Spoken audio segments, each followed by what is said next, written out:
తెలంగాణ కవి శ్రీ గాయకుడు కవి అందశ్రీ గారి మా అంతిమ యాత్రలో పాల్గొని మన సీఎం రేవంత్ రెడ్డి గారు చివరి వరకు ఉండి ఆయన అంతిమ క్రియల్లో పాల్గొని ఆయన పాడ మోసి చివరి వరకు మోసి ఆ కుటుంబ సభ్యులతో కలిసిపోయి నేనున్నా అన్న భరోసా ఇచ్చి వాళ్లకు పాల్గొన్నాడు.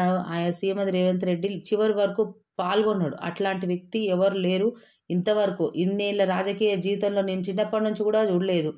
అసలు ఎంతోమంది సీఎంలు వచ్చిర్రు పోయిరు, కానీ ఎవడు కూడా పాడ మోసిన వ్యక్తిని అయితే నేను ఎప్పుడు చూడలేదు. అలాంటి ఘనత నిజంగా మన సీఎం రేవంత్ రెడ్డి గారికి దక్కింది.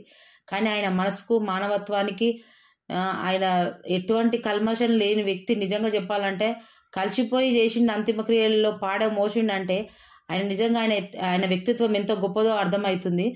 కానీ నిజంగా ఎంతమంది సీఎంలు వచ్చిర్రు, వాడు వచ్చిండా పోయిండా, నేను సంపాదించిన బిడ్డకు సంపాదించిన కొడుకులకు సంపాదించిన ఎట్లా చదువుకపోవాలి, దేశాన్ని ఎట్లా ముంచాలని చూసిండు. కానీ ఎవడు కూడా ఏ ఒక్క మంచి కార్యం ఇట్లాంటివి అయితే చేసినోడు లేడు.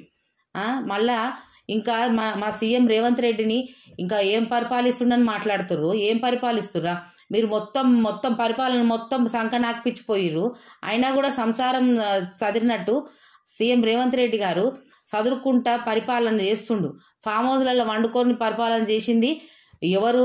ఇప్పుడు ప్రజలలో కలిసిపోయి పరిపాలన చేస్తుంది ఎవరు అన్నది ప్రజలకు బాగా అర్థమవుతుంది. కానీ మా సీఎం రేవంత్ రెడ్డి గారికి నమస్కారం తెలియజేస్తూ, ఇలాంటి సీఎం మాత్రం ఎవ్వరు ఉండరన్నా, ఇది మాత్రం మనస్ఫూర్తిగా చెప్తున్నా. అసలు నేను చూడడం కాదన్న ఎవరు కూడా చూసింటారు. ఇట్లాంటి పని చేసిండ్రు అంటే చాలా గొప్ప మనసు గల వ్యక్తి అన్న మీరు. నిజంగా మీకు నమస్కారాలు, తలవంచి నమస్కారం తెలియజేస్తున్నా. జై కాంగ్రెస్, జై కాంగ్రెస్, జై జై కాంగ్రెస్, జై రేవంత్ అన్న.